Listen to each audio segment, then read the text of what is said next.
Hey, what's up, everybody, and welcome to today's episode of Behind the Ads. Joining me today is Campbell Nelson. He is the marketing director at Firefish Software. And in today's episode, we're going to learn about Firefish Software. Who are they? What do they do? Why do they do it? And how do they stand out in a very competitive marketplace going against other CRM softwares for context like HubSpot, Salesforce, Zoho, like tons of competitors in this space. And I was doing some research and just searching the keyword best CRM recruitment agencies, the top of page bid estimate by Google is $52 a click, which if Google is saying it's $52 a click, I know it's way more in practice. So Campbell, welcome to the show. Pumped to have you. Hey, thanks for having me. Yes, super excited to be on and just share a little bit more about our experience, our story, and obviously the competitiveness of this space. Why don't we kick off this show with just some context on yourself, your position at Firefish Software, and what you guys do? Yeah, super. So I've been a B2B marketer now for 10 years coming up, I think it is. I've been in a range of spaces from FMCG accounts like Heineken and HP, to smaller startups who were bootstrapped or doing their first investment round. And I've now been at Firefish for, I think it's three years yesterday actually. I'm the marketing director here. I oversee basically our whole outbound and inbound motion there. So how we're getting leads inbound, how we're getting them outbound, the content we're putting out, but most importantly, which has been prevalent to our success in the last couple of years, is our paid ad structure there and how we are remaining competitive, albeit with smaller budgets than some of the vast competitors that we're out there against. Mhm. So a bit of context on Firefish Software. We are a recruitment CRM platform as we say, a highly competitive market. And we specialise in recruitment agencies, so staying away from the corporate market, which was a decision we took about 18 months ago.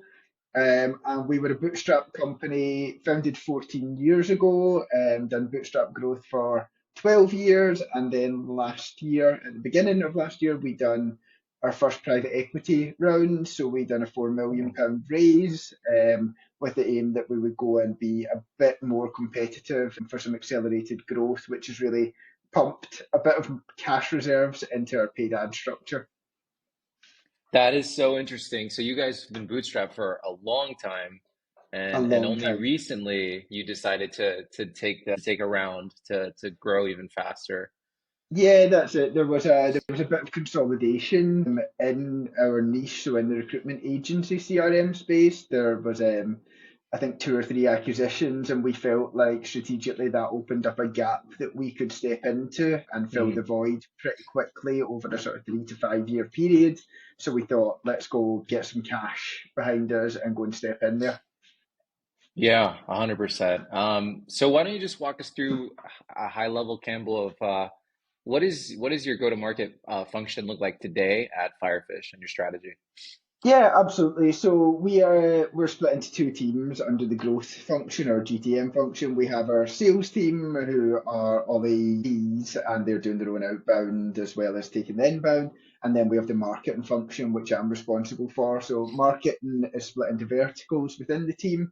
We have content marketing, which encapsulates video and written content within there. So we've got an in-house videographer, which is a luxury not many brands have.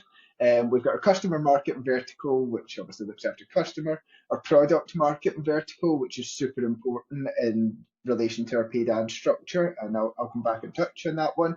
And we also have partnerships sitting under marketing as well, which is a bit unconventional, but we felt it worked really well for growth within there, that we're able to, when we're looking at a demand gen strategy, being able to focus and lean on the demand that our partners can create a little bit there as well. So historically, when I joined the company 3 years ago, there was very much an old lead gen strategy in place. Mm. Lots of gated content.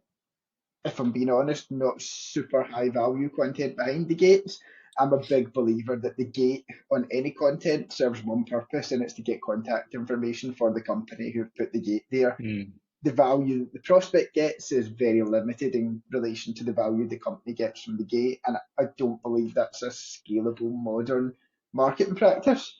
Mm. So, off the back of our investment round, I made the decision that we were going to do a complete pivot into demand gen. structure, and we were going to remove all the gates on all of our content. If somebody wants it, the ethos was give them it, let them have it. Yeah. Yeah, our industry, like all CRM industries, is very much dictated by contract renewal dates. So people will be in 1, 2, 3, sometimes even 4 year contracts with their existing provider. So the whole ethos of our demand gen strategy was building future pipeline. Like we know only 5% of any customer in B2B spaces in market at any given point. Fine, capture them Yeah. via your Google ads, but 95% of your time's got to be spent on future pipeline there. And that's where we switched our focus to with our paid ad structure was how do we build future pipeline and how do we do it in an engaging and creative way there. Yeah, so much to unpack on that. I totally agree, and something that we're seeing more and more commonly on the agency side of our business when we're working with different SaaS companies.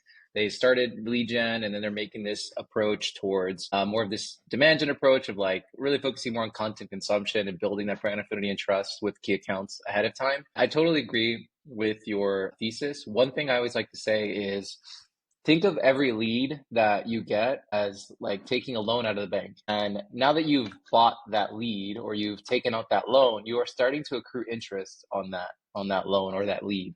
So it's like once you start to think of it from that perspective and you frame it from that angle, you're like, what's the real value of this lead? And to your point, it's like if the lead isn't it's not being nurtured properly, we're not actually building a relationship with it, right? And we're not accruing positive brand affinity and trust, then maybe we're better off just not gating it in the first place and just giving it to our ICP and then letting them learn about our product and services on their own, right? Absolutely. Like that's such an interesting and creative way to look at it as well. I think that's brilliant. Part of the journey that got us to the demand gen approach was actually if you go back, if you look at if you're using LinkedIn lead gen forms or if you're using other lead gen forms, actually the conversion to opportunity or the conversion to closed won is pretty terrible on the old lead gen stuff from what we've seen. Like, we could go out, we could create quite easily in a month 30 opportunities in terms of deals from a LinkedIn lead gen ad. We might close one of them. A 30-to-1 close rate is terrible. And then actually what we found when we extrapolate it through lifetime value is that the lifetime value and the churn on those accounts, because they weren't educated and weren't bought in, was pretty bad as well. So we tend to run our GTM as like a full life cycle there so that we're more educated in the marketing function. And to go back to what you were saying, treating it as a loan, absolutely. If you're not getting the payback on your loan, then you're not going to go and take more Mm-hmm. loans from the same bank, are you? Yeah, 100%. So why don't you walk us through your paid media strategy today, Campbell? Yeah, absolutely. Sorry, I'm just going to grab my notes there on this so Yeah, I yeah. don't trip myself up. So we basically run two channels at the moment. We do some brand building on YouTube, but given where our main audience are, being recruiters, they're all on LinkedIn, we focus heavily on LinkedIn for pretty much everything we do. We're mixing up our media channels next year, and we're going to be bringing more Google PPC into it. But as you said at the start, it is astronomically expensive. And to give you a bit of benchmark comparison, we spend 63% less than our competitors on LinkedIn ads. However, we have more clicks and more engagement than all of our competitors. So we create better ads, we get better results, but we spend 63% less on average in a month. So at the moment, as I said, we transitioned from lead gen to demand gen, and LinkedIn is our key focus. Like we know our ICP are on LinkedIn. If they're there, we need to be there. And we split our paid media strategy into three buckets. We put 30% of our budget into content ads. We put 50% of our budget into product ads, and then we put 20% of our bucket or our budget into our social proof budget. So that's just mainly retargeting. We use content for our cold layer within there, and we also use cold layer on our product ads, retargeting as social proof within there. It's quite a rigorous structure, but actually the big thing for us is, and I think so many marketers overlook it when they're building out their media strategy, is you're just looking to make some sort of memorable experience for your prospect within there. Your buckets could be whatever buckets are relevant to what you're doing as a function, but the ethos of each bucket should be create a memorable, lasting experience. There's so much vanilla B2B marketing out there that, if somebody doesn't feel compelled, like if you think how many ads you scroll past each day, you have to give them a reason to stop and look at it. And if it looks like an Yeah. ad, it's probably not going to do that for them. 100%. And I know you guys are doing some very interesting creatives. Just I'm looking here in the ad library on my Yeah, monitor, and you guys have a lot of different creative concepts, which I definitely want to dive into. But just to circle back really quick on your current allocation. So you're yeah, doing brand building on YouTube. So is yeah. that like posting like organic content on YouTube, like different tutorials? So no, it's marketing, Okay. remarketing, and cold layer as well, just with short 30-second brand building animated videos. We know, to give some context, as a symptom of the organic growth or the bootstrap growth that we've done for 12 years, I found that we were very much known within the same circle, but in order to grow, we had to break out with that circle. Now, that probably Mm, sounds a bit silly as a B2B business, but it can be quite, there are circles within the UK recruitment industry and they're dictated by different groups and stuff. We had to find a way to break through that ceiling. So we thought a really good way is that we just need to go out and we need to spend, honestly, a year just putting our name in different places, because a symptom yeah. of our old lead gen strategy was people used to come to an expo stand and say, "Are you guys that blog?" And the first time I heard that, I was like, "That blog? No, we're a SaaS business." So we had a big problem with product awareness, which is why, as I go Yeah. back to what I said, we created that product marketing vertical within the marketing team. Yeah, that's great context. I know YouTube is such a big pain point for a lot of people Yeah, listening and a lot of folks in the SaaS space. They're like, oh, no, advertising on YouTube is a massive opportunity, but they don't want to touch it because they're afraid they are not going to reach the right people, so on and so forth. So on YouTube right now, you're running remarketing campaigns and then you're also yeah, doing some prospecting campaigns. What has been your way of approaching this as a brand, especially as a bootstrap brand for the majority of your guys' career or yeah. existence, I should say? How has been your experience with YouTube so far and like how to approach it and kind of go over those limiting beliefs that most of us have when we first start with YouTube? Can we reach our ICP? Who's going to be seeing our ad? Where is it going to be showing up? And like kind of these fears we have when we originally think about Yeah. it. So I think the fears are completely legitimate.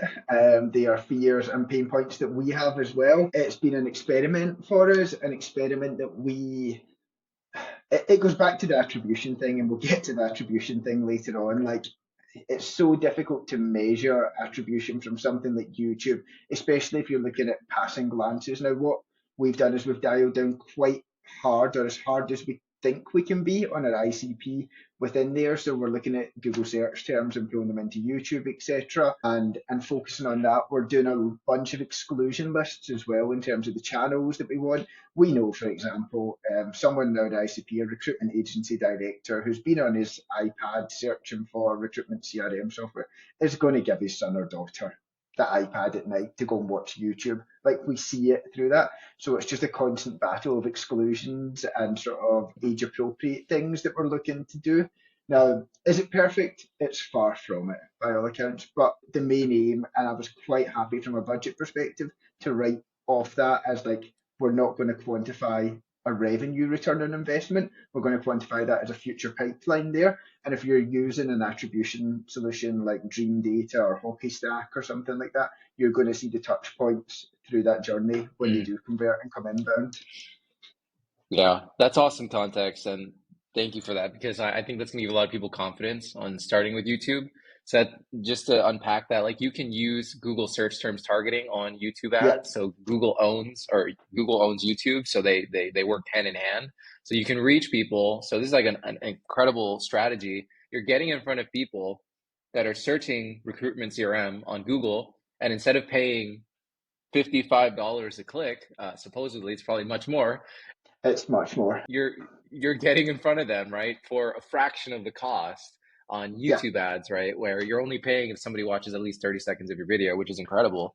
And then you're monitoring your placement exclusions, and then you're taking it a step further to understand the account journey by using a third-party tool like Dream Data, as you mentioned.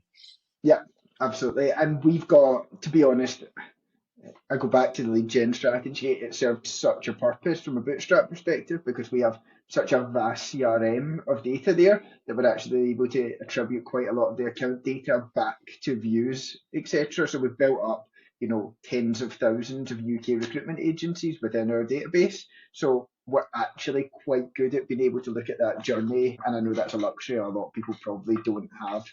Yeah, that's awesome. So going over to the LinkedIn side of things, earlier you mentioned right now your allocation looks like 30% on content, Yeah, 50% on product, and then 20% on social proof. For prospecting, the cold layer, you're focusing on content as a first touch and product content. And yeah, then for remarketing, you're primarily focusing on social proof, so reinforcing your your USP through other person's perspectives, right?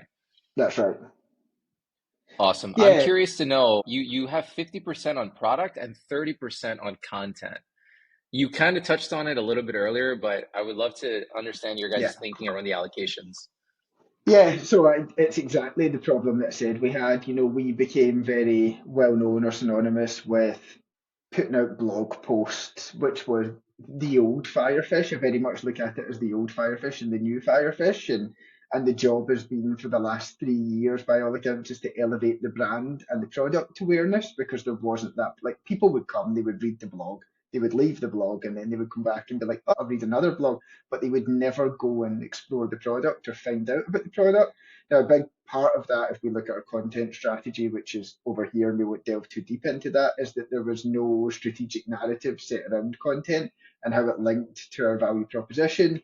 Solved that problem. But the big problem we had was product awareness, what our value proposition was, and the problems that our product could solve. So by splitting out our buckets, I made the decision that we need to invest in future pipeline around our product here. We can do content at the same time to influencers, but the decision makers within that hierarchy, they need to know about our product. So a lot of our content goes to influencers within the buying process or the buying committee. Our product ads, they go to C-suite VP director levels, and it's all pain point focused in a creative way, which I think you spoke about. And then what we do is we sort of mix both the buckets of our audiences into social proof there. So that we're talking about, this agency increased their average revenue per recruiter by 37%. So that's speaking to your decision maker within there because they're going, great, that's more profit or more bottom line revenue. But it's also speaking to your recruiter, which is a commission based role, going, well, if I could increase my revenue by 37%, well, then I'm going to get a 30% uplift in my commission at the end of the month. So we're speaking to both in the social proof. In the product, we're speaking to our decision makers, and we're just doing that through different verticals within the product and content. We're speaking to our recruiters, making them better at their job, giving them an understanding of how the product Yep, can do that in a more subtle way. that's awesome. And you guys are doing some really cool creatives. I highly recommend everyone listening go to the LinkedIn ad library and search Firefish software and look at some of their ads. You guys have like a nice mix. So just to kind of quickly talk through what I'm seeing here, I'm seeing meme ads, so like meme creatives. I'm seeing thought leader ads from yourself that you're promoting. I'm seeing social proof ads like with customer testimonials. And I'm also seeing just like some unique, different creative concepts. Like I see one here around like airdrop, and you're using like the Yeah, airdrop visual. So you had a stat earlier around how you're spending significantly less than your competitors, but you're yeah. driving way more clicks and views than they are. So what is your take on creative strategy?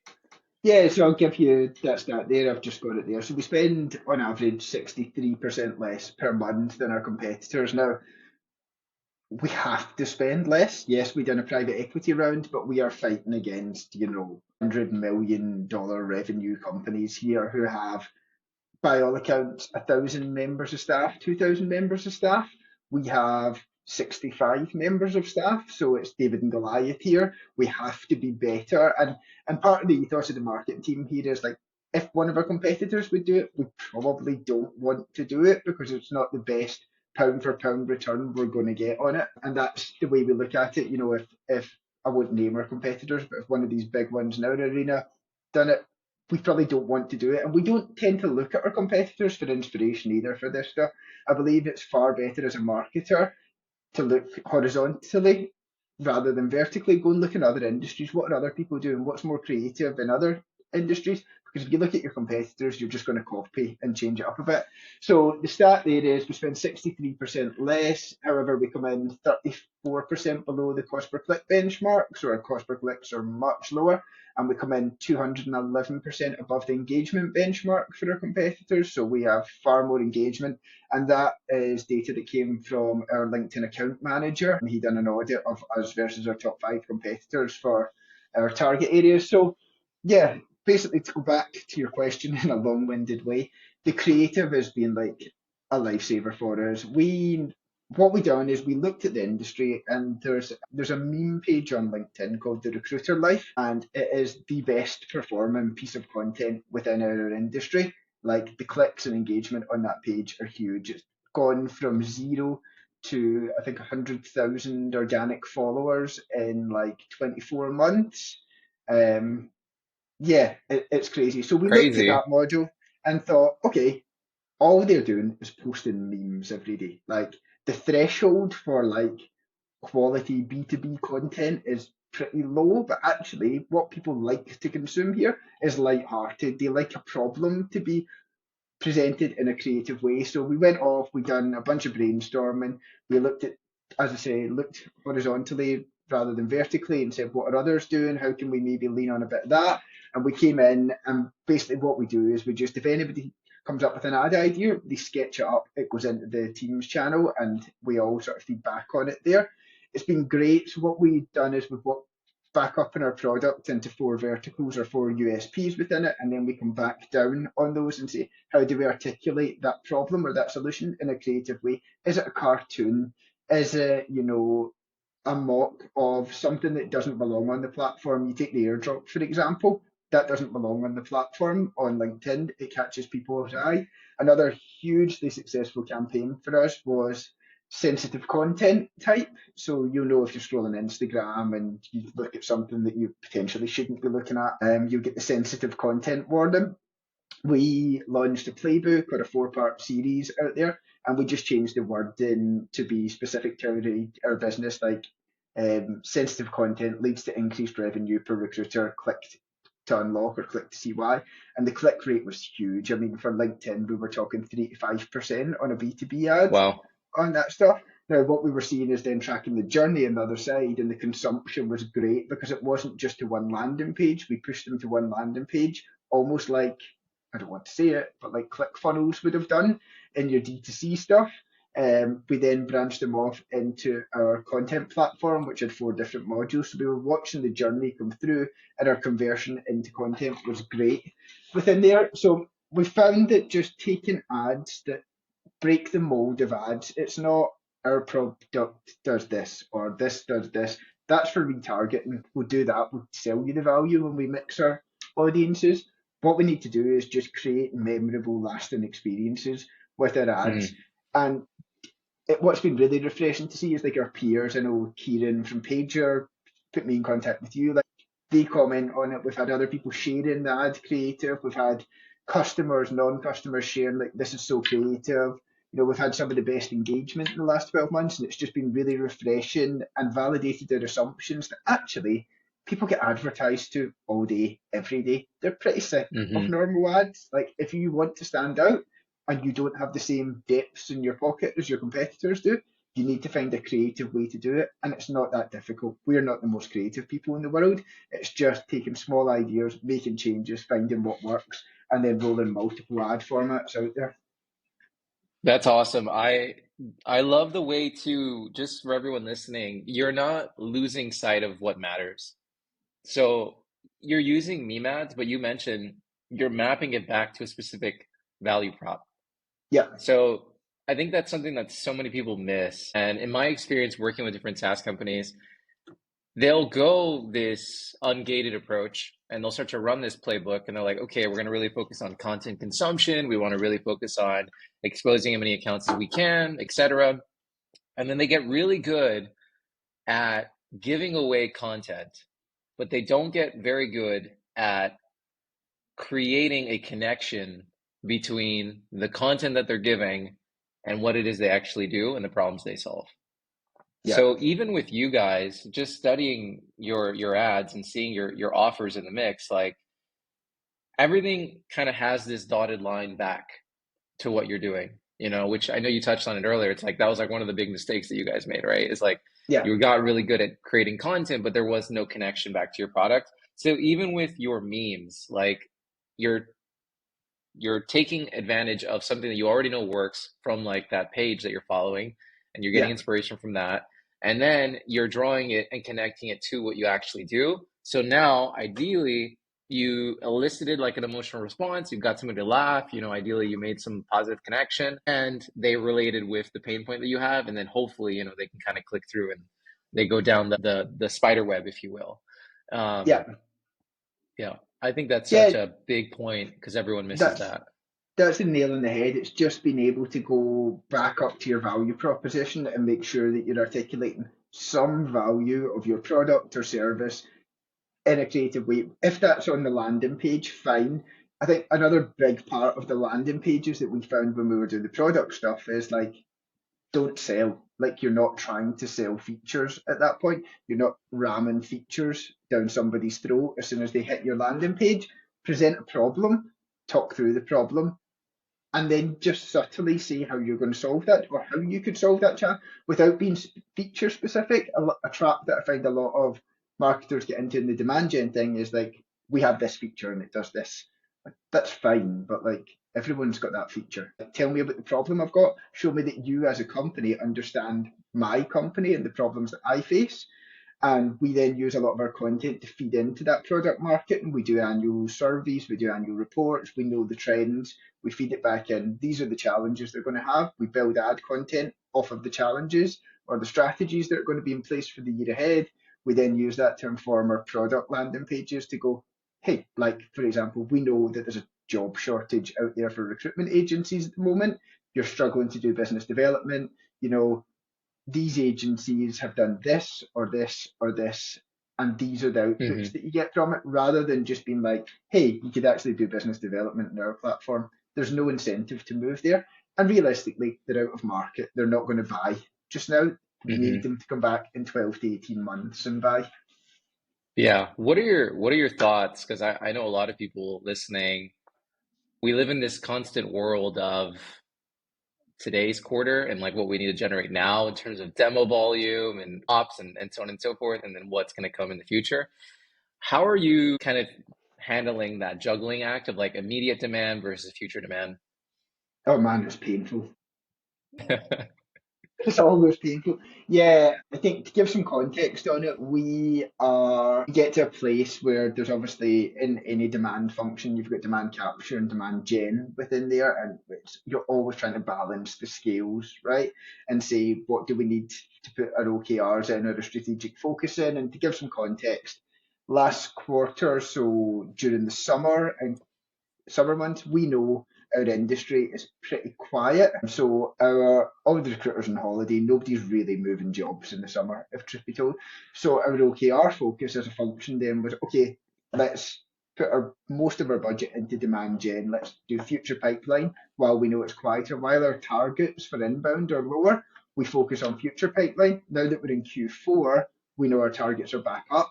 We've pivoted a little bit into demand capture. Okay, who engaged with their ads Q1, who engaged with their ads Hmm. Q2, Q3? How do we then get them a bit further down the funnel quicker?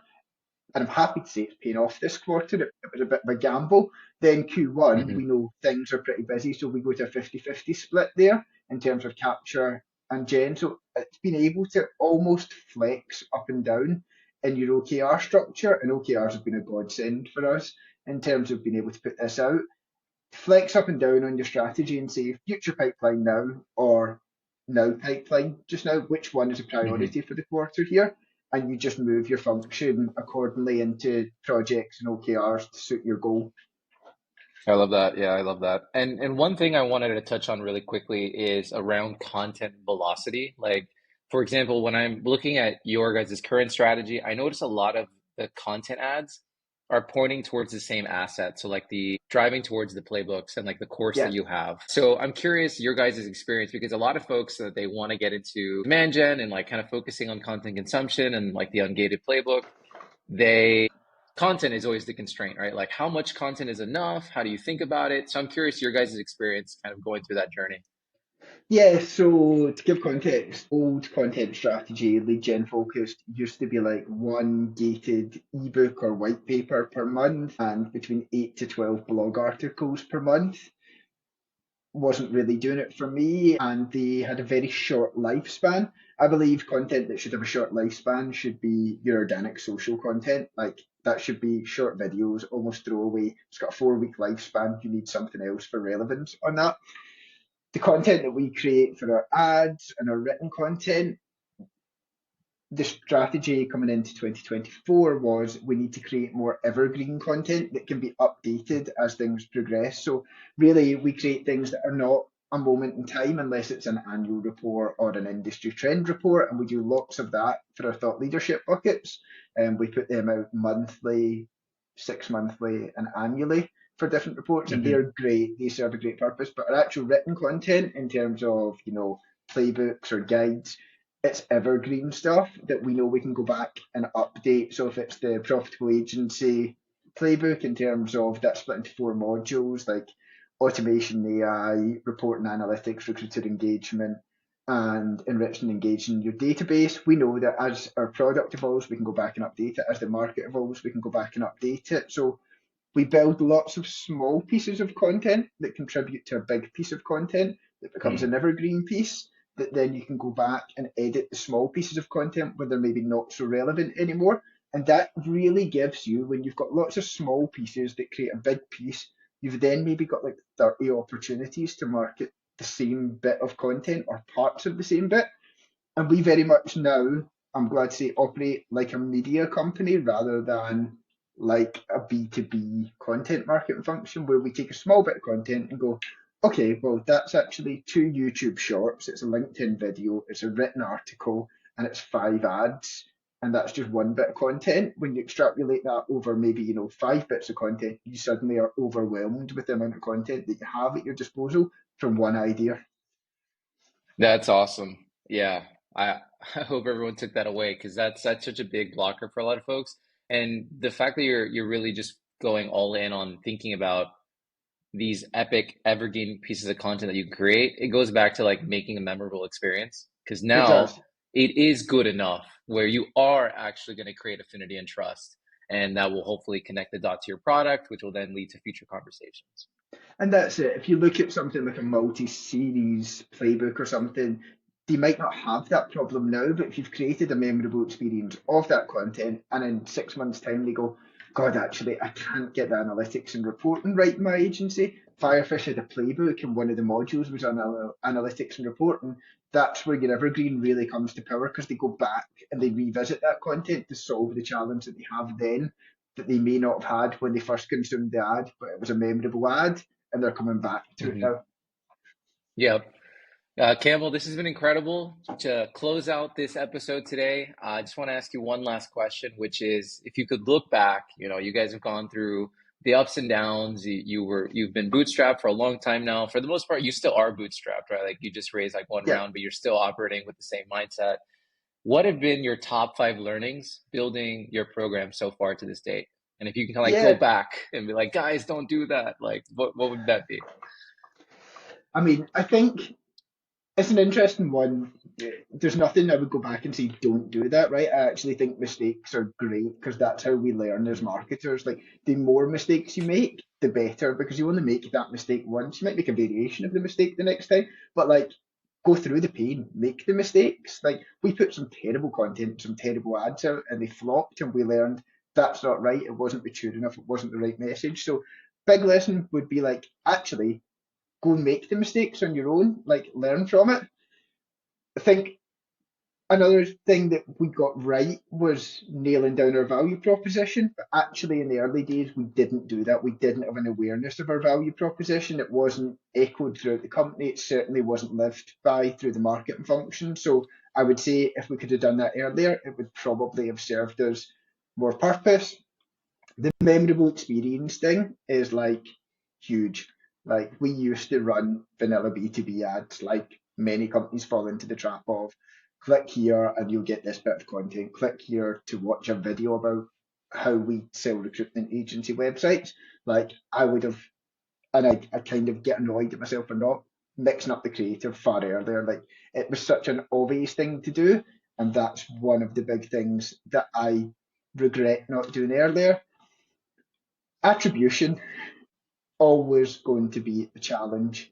I think if you are running a B2B marketing function, if you're doing any of that and you're looking at implementing a demand strategy rather than a lead gen strategy, a challenge that you're going to encounter is stakeholder management, and that's something that I've had to get better at doing, is bringing the chief exec or the chief revenue officer or the CFO along in that journey, because suddenly you're not creating hundreds of contacts per month, you're creating far less contacts, and the alarm bells go on the board when they're going, we don't have any contacts, the CRM's not full.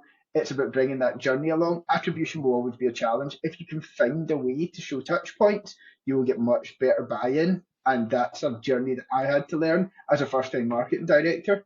Um, Going along is like, how do we bring others on that journey? So take as much data as you can get from, even if it's a free trial on Hockey Stack or Dream Data or something, and show some of the journeys and the touch points that your demand strategy has done, and you'll get the executive buy-in from there. Yep. And I think, it just goes back to that ethos of like, don't lose sight of what marketing is actually about. It should be about creativity. It should be fun.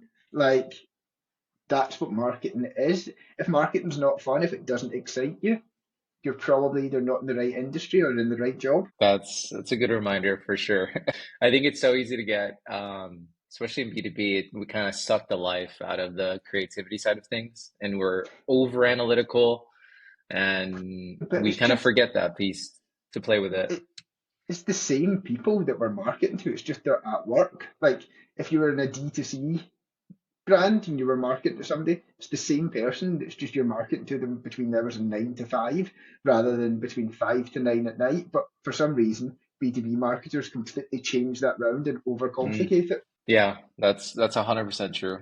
Just to recap those points that you made here is number one, make sure that you are getting clear on your value propositions. That's absolutely imperative. You need to know that everything must connect back to the value proposition, whether Yeah, all the content you're doing. Really focus on creating memorable experiences. This is insanely valuable. Kind that to what we were talking about earlier.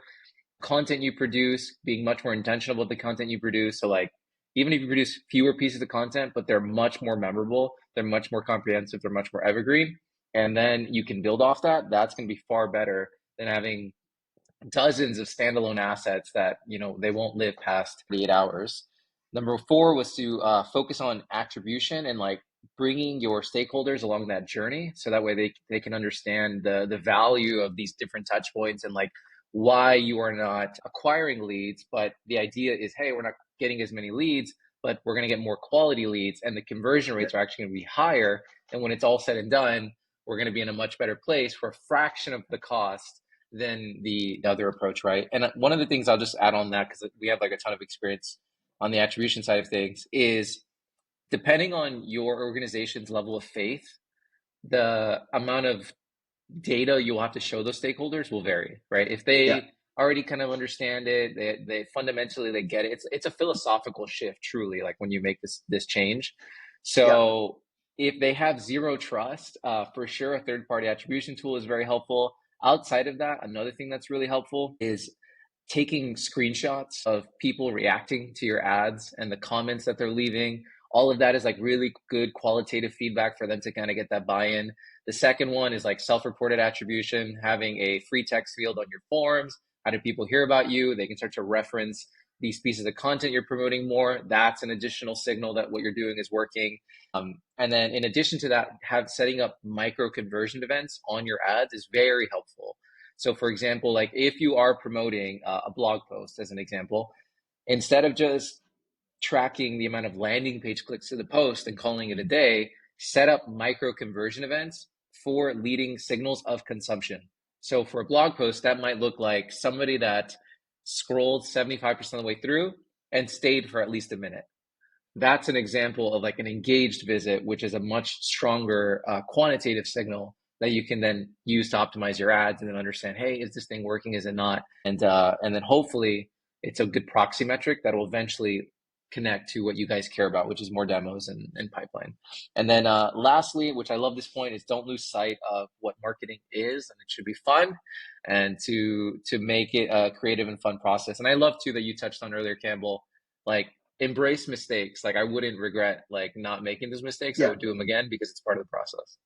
yeah, yeah. I mean, obviously not huge mistakes, but like make mistakes. Don't Mistakes like within reason. don't add extra zeros onto your budget or anything, but like mistakes within good reason. Totally, totally. Campbell, thank you so much for being here. If people want to connect with you or explore Firefish, where can they?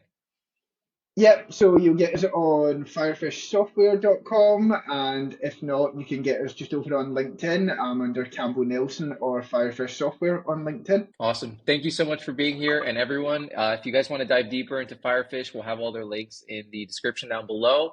And then in the article with this video, we'll also have examples of everything that we've talked about. So if you want to see examples of their ads and everything like that in more detail, check it out. And we'll see you in the next episode.